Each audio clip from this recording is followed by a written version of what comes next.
Alaikum. Bonjour. Aujourd'hui, on va aborder une notion nouvelle sur la constitution de l'air. En chimie, un exercice résolu sur l'oxydation du fer, niveau collège et lycée. Bien.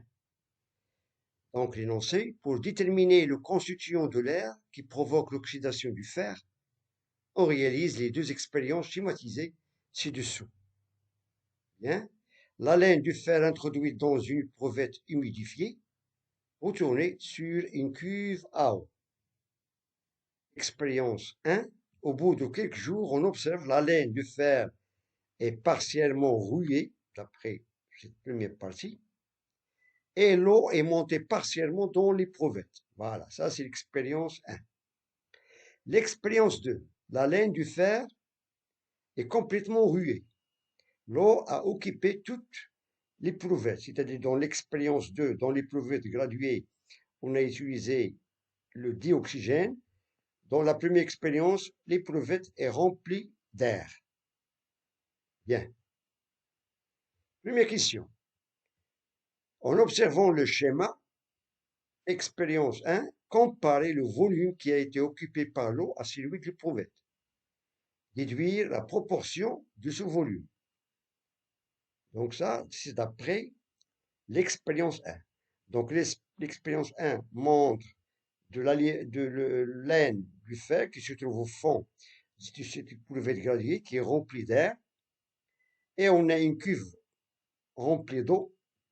Au bout de quelques jours, dans l'expérience 1, on constate une montée d'eau et la paille ou bien la laine du fer a été rouillée partiellement.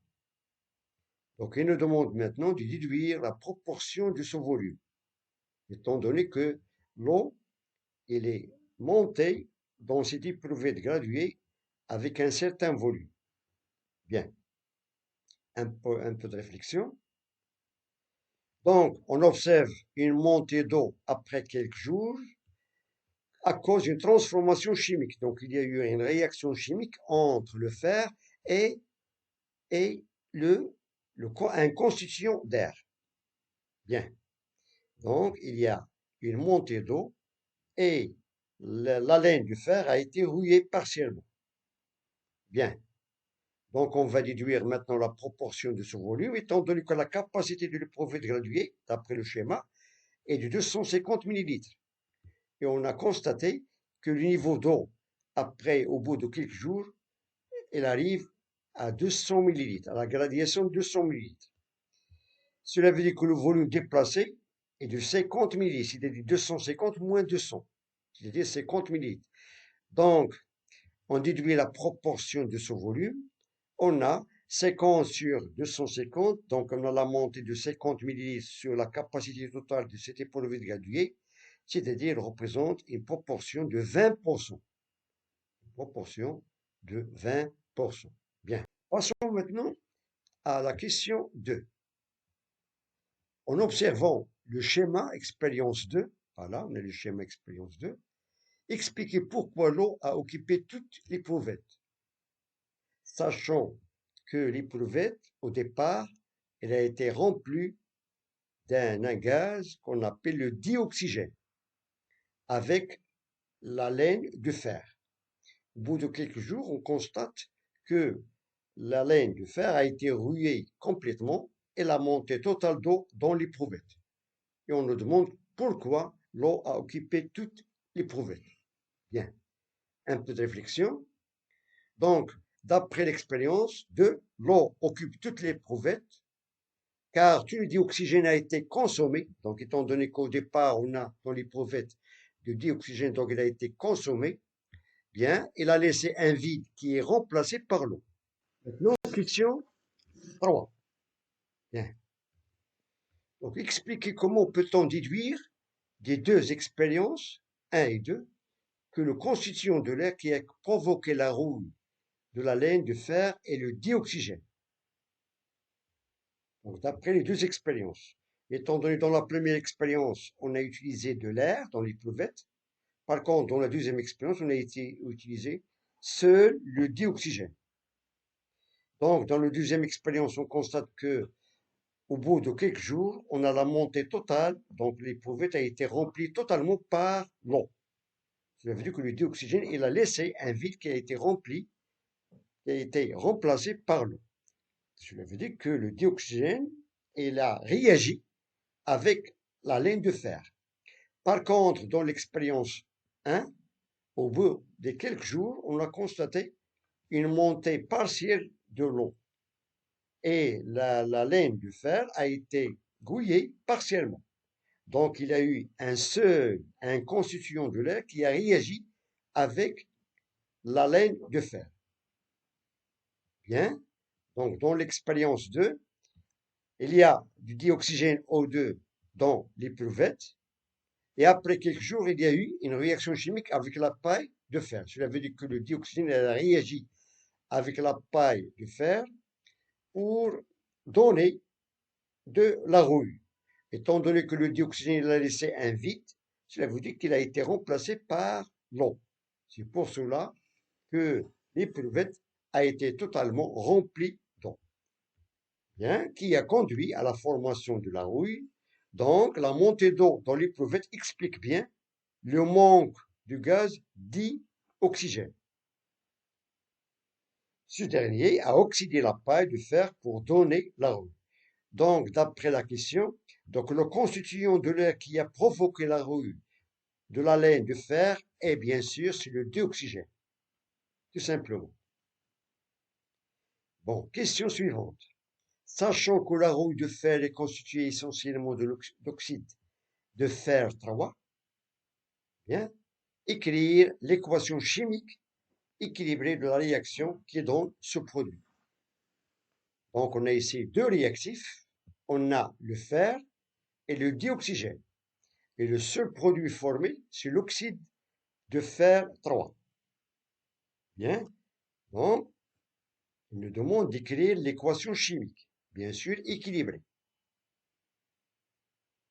Bien, un peu de réflexion. Donc, on a ici les réactifs, c'est le Fe, le fer, et le dioxygène. Ce sont deux réactifs.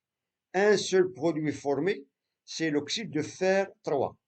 Voilà, c'est Fe2O3. Pourquoi on le nomme de fer 3? Parce que dans ce composé, il y a l'ion ferrique, c'est-à-dire Fe3+. Bien. Donc, tout d'abord, pour écrire une équation chimique, on doit l'équilibrer. Donc, il faut que cette équation obéisse les lois de la réaction chimique. Donc, on a la première loi, c'est déjà présenté. Donc, on a le même élément chimique dans le premier membre que dans le deuxième membre, le fer Fe.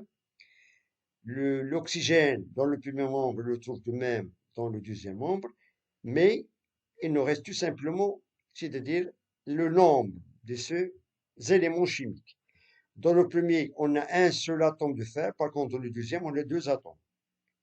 Pour l'oxygène, on a deux atomes d'oxygène dans le premier membre. Pour le deuxième membre, on a trois atomes. Donc, pour équilibrer tout d'abord les atomes d'oxygène, on doit multiplier, c'est-à-dire le O2 par le coefficient 3 et se composer par le coefficient 2 pour avoir 6 atomes d'oxygène dans le premier et dans le deuxième membre. Et on aura l'équation chimique globale, c'est-à-dire c'est 4 Fe plus 3 O2 nous donne 2 Fe2O3. Ça, c'est une équation chimique de la réaction entre le fer et le dioxygène qui nous donne la rouille de formule oxyde de fer 3. Il nous reste maintenant la dernière question, question 5.